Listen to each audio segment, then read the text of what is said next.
my name's Ruth, welcome to this week's video, and if you are new to my channel, it's great to have you here, and if you haven't already, you can subscribe below so that you get the notification each time I post a new video each week. So this week, in light of everything that's been going on here in the UK with the really tragic suicide of Caroline Flack, the TV presenter, it's really brought to the fore talking about mental health issues, including suicide, anxiety, depression, lots of issues that, many people are facing in society right now. So today in this video, I want to talk about how therapy, finding a counsellor, can really help if you're in a difficult position. And I want to talk about this in 5 key areas of how to find a really good therapist that's right for you, and really how to give yourself permission to, accept that therapy isn't a weakness. If you feel like you have a lot of shame around going to see a therapist, I want to talk in this video about how empowered that you should feel and how proud of yourself you can feel if you have taken the step or are thinking about taking the steps to find a counsellor or a therapist. Alright, so number 1 of the 5 that I want to talk about is really losing the shame, which we just touched on then, around the idea of looking for help from somebody else outside of friends, outside of family, outside of ourselves. And I think particularly in this country, in the UK, there's a lot of stigma around talking about feelings still, in my experience today. So this idea of kind of bucking up and sucking it up, keep calm and carry on, not showing emotion, not being vulnerable or talking about feelings is still really commonplace in the workplace, within families, within friendship groups. So one of the things that I want to say is that if you are thinking about going to see a therapist or you want to look for a counsellor, but you're feeling a lot of shame, you're feeling like you're weak, then I really want to tell you that you are not those things. They are conditions that have been placed on you by people around you and by society, and they are not true. So it can take an enormous amount of bravery and kind of taking responsibility for yourself to take those steps to see a counsellor or a therapist. So the idea that it's something to be ashamed of or that you're weak for doing that is really something that I want to reassure you that you aren't those things. And actually going to see someone and going to speak to a third party can actually be something really powerful that you can do for yourself. And you don't have to tell anyone that you're going to do it if you don't want to. But to be able to get into a place where, like, I tell people that I've been to counselling, I tell people I've been to couples counselling with my partner, and in the past I would have been ashamed to share those things, but now I just openly share them with most people. And yeah, those feelings sometimes still come up for me of feeling a bit embarrassed, wondering how people are going to react, but I don't let it stop me from going and seeing someone and knowing deep down that it's actually a really positive thing to do. And sometimes just having that third party, that person outside of your situation to talk to, can be a really powerful experience, because often when we talk to friends and family about our problems and our challenges, they are interwoven in those situations, or there are conditions attached to telling them. So the counsellor that you would go and see, they're not attached to your situation. They are impartial, and they are not going to offer you advice or kind of tell you what to do as such, but they are going to help you explore how you're feeling, and the fact that they're outside of the situation can be really, really helpful. So that is number 1, is just to lose the shame and to know that it's a really brave thing to do, is to go and find somebody to speak to. So secondly is to know what you're looking for. So to find someone who is certified. So here in the UK, which I'm going to focus on because I can't do the whole world of counselling because I don't know exactly how it works everywhere. But wherever you are, particularly in the UK, you want to find somebody that is a certified counsellor or a certified psychotherapist or clinical psychologist. Or there are many different terminologies as well, which we're going to come on to in tip 3, and ways that people work. But basically, the British Association of Counsellors and Psychotherapists, the BACP, is a great place to start when you are looking for people that are certified. And there is also a really great website where I found the counsellor that I see now, called Counselling Directory. I'll post links to all of this below. And that's somewhere where you can type in your postcode and you can see people that are around you, and there are different search criteria that you can pop in the search function to help you find the best fit for you. But it is really, really important to make sure that whoever you're seeing is really well trained, because I think a lot of people, I'm a trainee counsellor myself, and this is why I'm stressing this, is a lot of people just think you're just going to have a chat with somebody in a room and that's all it is, and there's nothing much to it. But actually, to be a really good, effective, safe counsellor for somebody, you need to have gone through a really rigorous training process. You need to have got your experience, and that's why these associations such as the BACP, who can accredit people, it's really important to know that your counsellor has done that training to make sure that you're in safe hands, basically. And number 3 is doing your research about approaches to counselling, because like I said before, there are many different terminologies such as counsellors and psychotherapists and clinical psychologists and cognitive behavioural therapists. So that's just a few. There are many, many different types of professionals that you can go and see to talk to about your mental health issues and challenges. So one of the things that I would say is to just do a little bit of research. I'll put a great link below to something where you can see different approaches to counselling and therapy.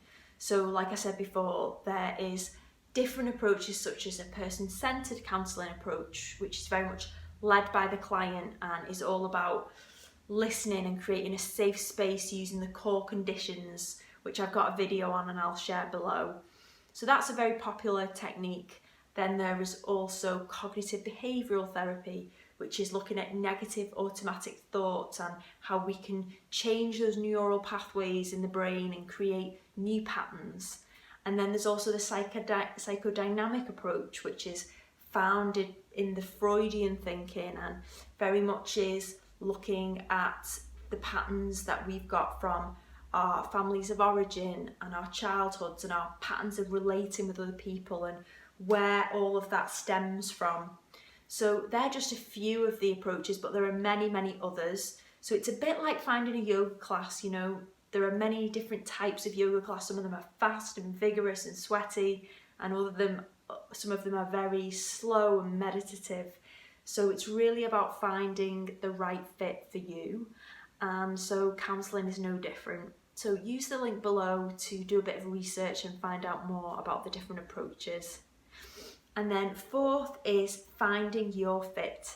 So once you've sort of worked out what approach you think seems right for you, you've looked around for some certified therapists, it's really about finding someone that's the right fit, because, you know, just like friendships and relationships, we don't always gel with people. And I think it's really important that if you're going to see a counsellor, you need to have a connection with them. You need to feel like you're in a safe space, that you can trust them, that they've got your best interests at heart, that they are caring for your well-being, and that there's that, it's kind of hard to put it into words, but that feeling that we get when we are with somebody that we feel comfortable with.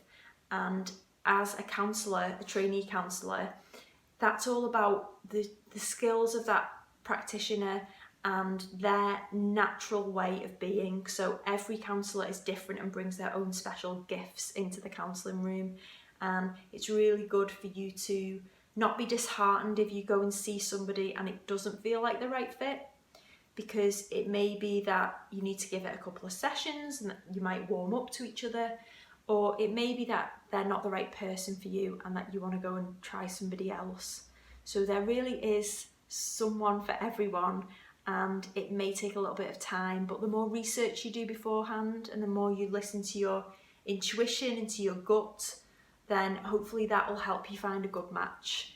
And just to share a little insight into that, like the counsellor that I see at the moment, I was doing research and was just looking at counsellors in my local area, and I just saw her photo and immediately felt a connection. It's really hard to describe, but I felt like just seeing that photo of her made me feel like she was a good fit for me and that there was going to be some sort of connection with her, and that came true. So it can be small things, so trust your gut and trust your intuition and follow that. It might not always work out, but for me, a lot of the time it does. And last but not least is to trust the process.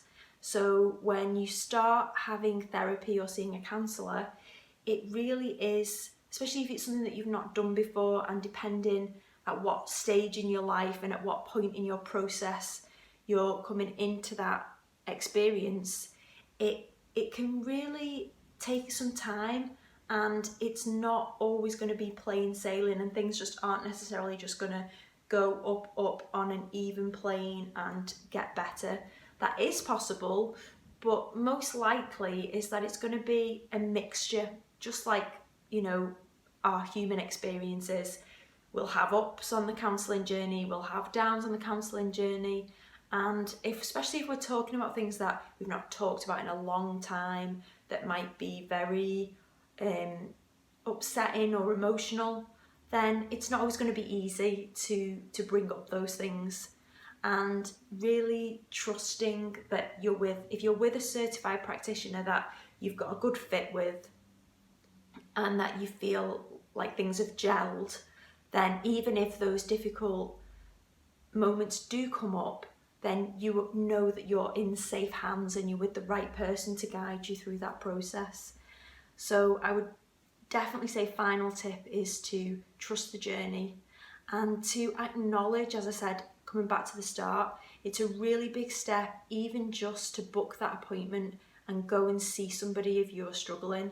And it may not answer all of your issues and it's not a magic wand, but it can begin to unpick and unravel some of the knots and the challenges that we've built up in our lives and really empower us.